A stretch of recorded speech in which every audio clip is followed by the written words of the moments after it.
بسم اللہ الرحمن الرحیم وعن ابی ہریرہ رضی اللہ تعالی عنہ قال قال رسول اللہ صلی اللہ علیہ وسلم من صام رمضان ایمانا واحتسابا غفر له ما تقدم من ذنبه ومن قام رمضان ایمانا واحتسابا غفر له ما تقدم من ذنبه ومن قام لیلۃ القدر ایمانا واحتسابا غفر له ما تقدم له من ذنبه متفق علیہ. یعنی یہ حدیث شریف بخاری اور مسلم دونوں میں ہے. حدیث پاک کا ترجمہ ہے. حضرت سیدنا ابو ہریرہ رضی اللہ تعالیٰ عنہ سے روایت ہے.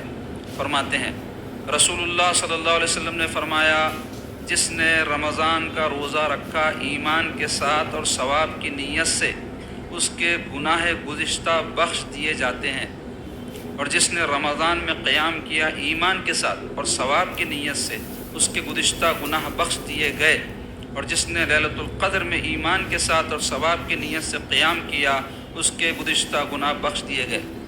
مسلم و بخاری. تو اس حدیث شریف سے ماہ رمضان میں روزے رکھنے کی اور شب قدر میں قیام کرنے کی فضیلت بیان کی جا رہی ہے. حضرت ابو ہریرہ رضی اللہ عنہ اس حدیث کے راوی ہیں. وہ حضور پاک صلی اللہ علیہ وسلم سے روایت کر رہے ہیں کہ حضور نے فرمایا من صام رمضان، جس نے رمضان میں روزے رکھے ایمان و احتسابا، ایمان کے ساتھ اور احتساب کے ساتھ. یعنی کوئی بھی عمل ایمان کے بغیر قبول نہیں ہے. کوئی اگر اچھے کام دنیا میں کر رہا ہے لیکن بے ایمان ہے تو اس کا کوئی عمل اللہ کے پاس قبول نہیں ہے. اس واسطے سب سے زیادہ ایک مسلمان کو جس بات کی طرف توجہ دینی ہے وہ یہ کہ وہ ایماندار باقی رہے. اس واسطے اللہ تعالیٰ کیا فرمائے وَلَا تَمُوتُنَّ إِلَّا وَأَنْتُمْ مُسْلِمُونَ، تم نہیں مرنا مگر اسلام کی حالت. انسان کہ تمام اعمال کی قبولیت کا دار و مدار خاتمے پر ہے. ساری عمر کوئی آدمی اچھے کام کرتے رہا لیکن مرتے وقت بے ایمان مر گیا تو اللہ نہ کرے سارے اس کے یہ کرے پر پانی پی جائے گا.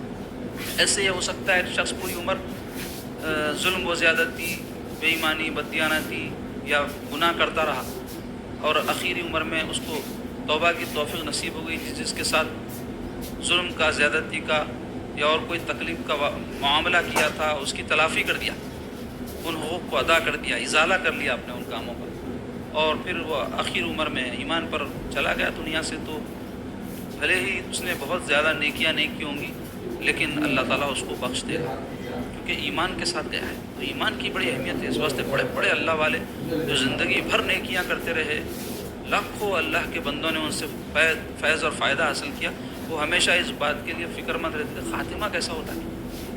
ہمیشہ خاتمے کی فکر کرنا، اور خاتمہ خراب ہونے کے بعض چیزیں بزرگوں نے بتائیں جس سے بچنا چاہیے. ایک تو ہے نفاق، آدمی دو رخا اور دوغلا ہو عقیدے کے حوالے سے، عقیدے میں کبھی بھی مضبوط رہنا، دو رخے نہیں رہنا. دوسری ایک بات بتائی حب دنیا، آدمی کے دل میں دنیا کی محبت جب غلبہ پا لیتی تو موت کے وقت خاتمہ خراب ہونے کا ہمیشہ ڈر رہتا ہے. تیسری بات بتائی گئی ہے صالحین کے ساتھ بدعقیدگی، اللہ کے نیک بندوں کے ساتھ دل میں برا گمان، اس میں صحابہ اکرام، اہل بیت، اولیاء اللہ سو بھی آ گئے.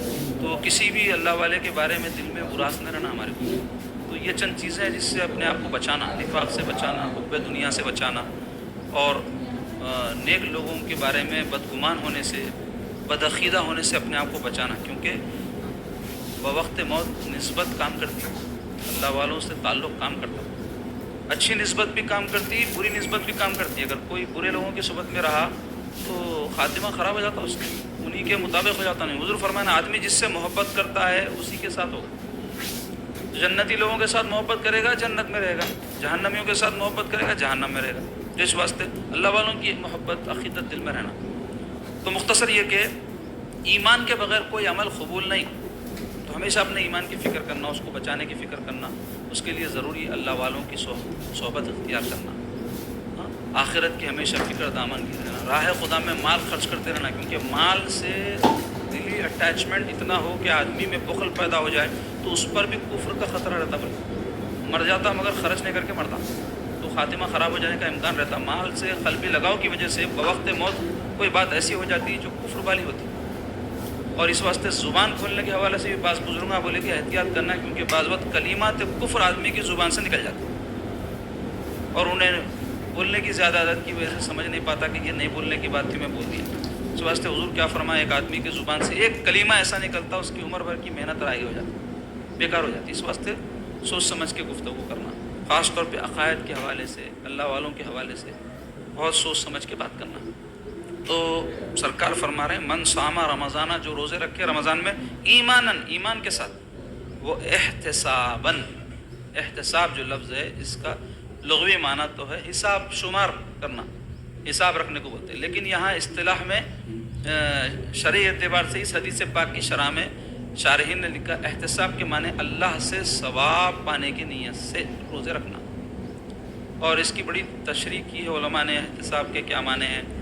بعض نے کہا ہے کہ تکالیف مصیبت پر صبر کر کے چاہنا کہ اللہ اس سے اجر دے ہم کو، یہ تو ختم ہی ہوگا ہمارے معاشرے میں۔ پہلے زمانے میں لوگوں کو معاشی کوئی مسائل، گھریلو کوئی مسائل، مثلا کسی کو بیوی اچھی نہیں ملی، کسی کو شوہر اچھا نہیں ملا، تو لوگ کیا کرتے تھے، صبر کر کے گزارتے تھے۔ کوئی ان کو بولا ارے اچھے نہیں ہے نا بھائی تمہارے شوہر، چھوڑ دو، تو بیوی بولتی تھی نہیں بھائی اب زندگی جڑ گئی، اللہ آخرت میں اجر دے دیں گا، اس کا میں گزار لیتی ہوں، ایسا نظریہ تھا۔ ایسا ہی شوہر کو نافرمان بیوی ملی، کوئی بولے ارے چھوڑ دو بھائی ختم کر دو، اس کا الٹا ہو، دونوں صورتوں میں لوگ بولتے تھے نہیں بھائی اب چھوڑنا چھاڑنا کیا ہے، زندگی جڑ گئی۔ کہ تو میں ایسے عورتوں کو دیکھا ان کے شوہر انین تھے، یعنی بیوی کے قابل نہیں تھے، تو اس میں شرعی طور پہ اس کو حق ہے، انہیں علیحدہ ہو جا سکتے، لیکن جب بات کھل کے آئی کہ ایسے ایسے ہے اور اتنے سال گزر گئے شادی کے بعد اور ایسی گزار دی انہیں، تو ویسے عورتوں میں بھی کئی ایسے تھے جو بولتے تھے رہنے دو بھائی اب ہو گئی نا زندگی، حالانکہ مناسب نہیں ہے، ظلم ہے یہ بھی ایک طرح کا، لیکن بتانا ہے چاروں ایسا لوگوں میں اللہ اجر دیں گا بھائی، ثواب ہوں گا۔ کئی کو اپن جھگڑ لو، کئی کو توڑ لو، کئی کو جو ہے رشتے ختم کر لو، ایسا خیال تھا۔ اب دیکھو اب چھوٹی چھوٹی بات پہ اجر و ثواب کی تو کوئی ویلیو نہیں ہے لوگوں کے پاس، کئی کو تکلیف اٹھانا بھائی، کئی کو برداشت کرنا، ہمیش کرنا، کیا ایسا ہوا۔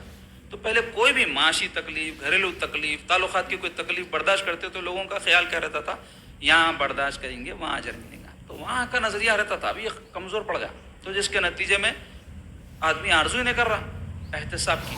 تو حضور فرما رہے ہیں کہ روزے میں کیا ہوتا، تکلیف اٹھانا پڑتا، بھوک کی پیاس کی، کئی کو اٹھانا، تو بولے احتساب، اللہ اجر دیں گا اس کا، اللہ ثواب دیں گا۔ یہ نیت سے جو روزے رکھے غفر لہ ما تقدم من ذنبہ، تو اس کے گناہ گزشتہ بخش دیے جائیں گے، یہ بشارت۔ اب یہ گناہ کا بخشا جانا معمولی بات سمجھتے لوگ، دیکھو گناہ کیا ہے، خسارہ ہے، لاس، اس کے مقابلے میں نیکی کیا ہے، پروفٹ۔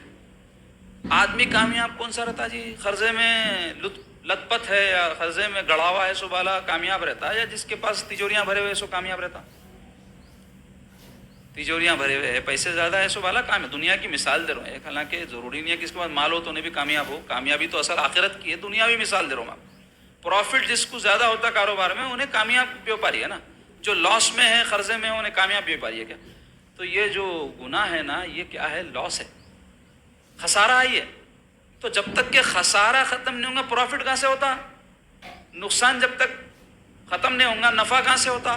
تو یہ گناہوں کی بخشش کیا ہے، گناہوں کی بخشش خسارے سے باہر نکلنا ہے۔ اس واسطے جگہ جگہ یہ کام کرے تو یہ گناہ معاف، وہ کام کرے تو یہ گناہ معاف، تو اس سے کیا ہوتا، آخرت کا پروفٹ نصیب ہوتا۔ آخرت میں جب حساب کتاب ہوں گا تو پروفٹ میں آنا ہے بولے تو یہ گناہ معاف ہونا۔ تو اس واسطے رمضان کیا ہے، روزے رکھ کر گناہ معاف کرانے کا مہینہ ہے۔ اور فرمایا ومن قام رمضان ایمان و احتسابا، یہ تو روزے رکھنے کی فضیلت تھی۔ فرمایا جو کوئی قیام کرے رمضان میں ایمان اور احتساب کے ساتھ، وہی دو شرائط ہے، ایمان اور ثواب کی نیت۔ اور کام کیا ہے، قام رمضان، قیام کرے رمضان میں۔ تو رمضان کا قیام کیا ہے، رمضان کا قیام ہے تراویح اور تہجد۔ قیام کرنا بولے تو اصل میں کھڑے رہنے کو بولتے ہیں، تو کھڑے رہنا بولے تو کیا سزان کھڑے رہنا مراد ہے، نہیں عبادتاً کھڑے رہنا۔ تراویح میں چونکہ عام دنوں میں یہ نماز نہیں رہتی نا، ہمیشہ ہے کہ تراویح رمضان میں 20 رکعت ہے اہل سنت والجماعت کے نزدیک، تو 20 رکعت اگر انہیں چھوٹے سوروں سے بھی پڑھ رہا تو عام دنوں میں نہیں ہونے سے عادت نہیں ہوتی نا، تو تکلیف ہوتی، تو وہ تکلیف برداشت کر رہا، اور نیت کیا ہے، اللہ اس کا اجر دے مجھے، اللہ مجھ سے راضی ہو جائے، اس کی خوشنودی نصیب ہو جائے۔ تو اللہ کی ذات پر ایمان بھی ہے، ثواب دے گا، اور تکلیف پر یہ ارادہ بھی ہے کہ اس سے اجر ملے، تو کیا ہوگا، غفر لہ ما تقدم من ذنبہ، اس کے پچھلے تمام گناہ بخش دیے جائیں گے۔ اجر و ثواب تو ہے ہی ہے، پروفٹ تو ملے گا ہی، گناہ بھی معاف ہو جائیں گے، نقصان ختم ہو کے نفع ہو جائے گا۔